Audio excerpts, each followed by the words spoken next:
Welcome back into ASEAN Challenge. Now we head over to ASEAN Interview to follow up on what's happening with the Rohingya situation both in Bangladesh and beyond. ใช่แล้วกันในช่วงนี้ ASEAN Interview นะคะจะพาคุณผู้ชมไปติดตามสถานการณ์ของโรฮิงญาค่ะซึ่งสร้างความกังวลต่อหลายๆประเทศรวมไปถึง EU ด้วยนะคะว่าสถานการณ์จะเป็นอย่างไรกันบ้างติดตามมันได้ค่ะ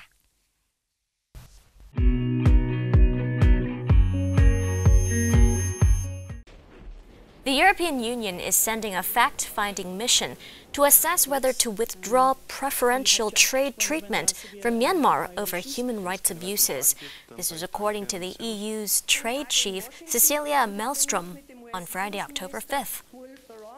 So we have notified the Myanmar authorities that a fact-finding mission emergently will be arriving in the country the coming days to assess the situation on the ground. And this high-level mission is in the framework of a potential withdrawal of the Everything But Arms.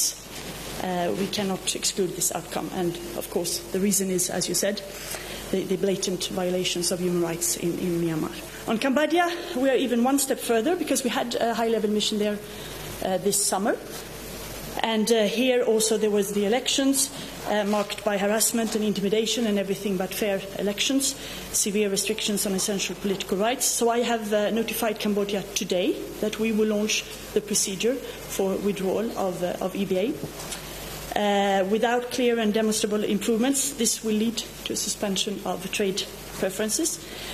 Some European companies have already cut business with Myanmar, with Cartier stopping purchasing gemstones from the country on December 8, 2017, citing abuses against the Rohingyas. A high-level mission in Cambodia led European Union to the view that political structure of Cambodia can no longer be considered a democracy. So the everything but arms trade status is now being revoked. Malmström added that the EU was planning to remove the EBA status for Cambodia.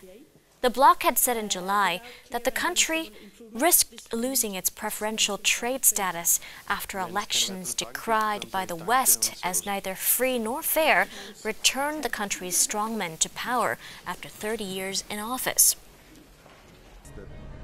Human rights group Amnesty International said on Friday the European Union should focus its pressure on Myanmar's military leadership, as the bloc said it was considering trade sanctions for Myanmar in a toughening of EU policy on human rights in Southeast Asia.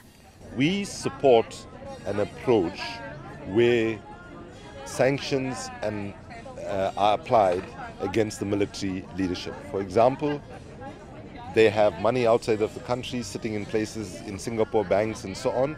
We would rather see a targeted use of sanctions where the perpetrators of the violence are supported.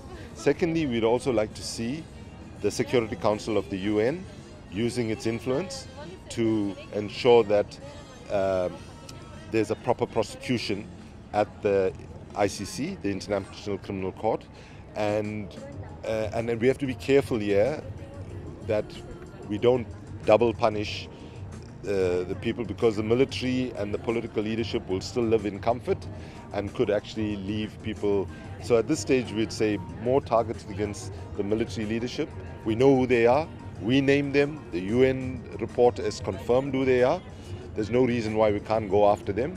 And secondly, we'd like to see a serious support of the ICC in terms of ensuring that the generals are held accountable.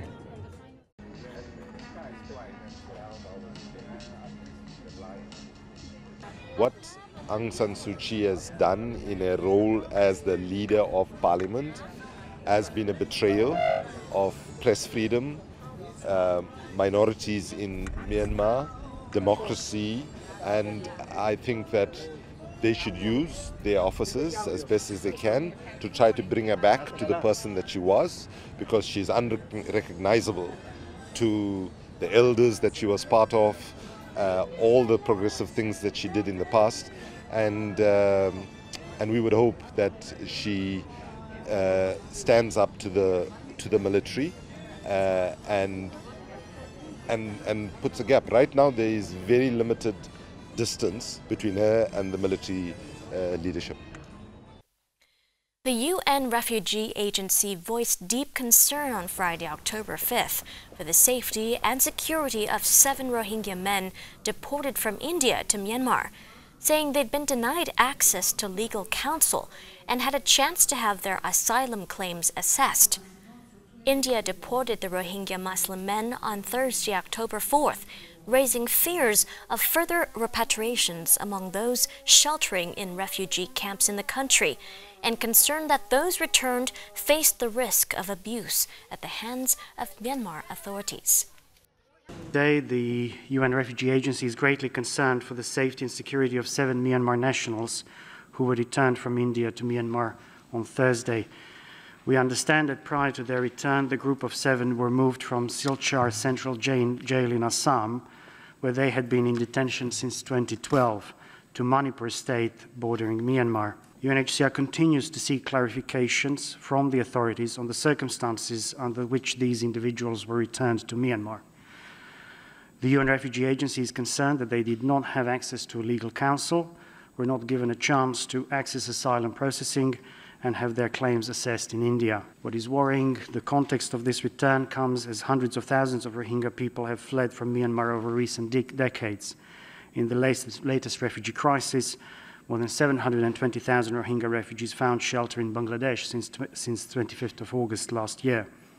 Current conditions in Myanmar, Rakhine State, are not conducive for safe, dignified and sustainable return of stateless Rohingya refugees.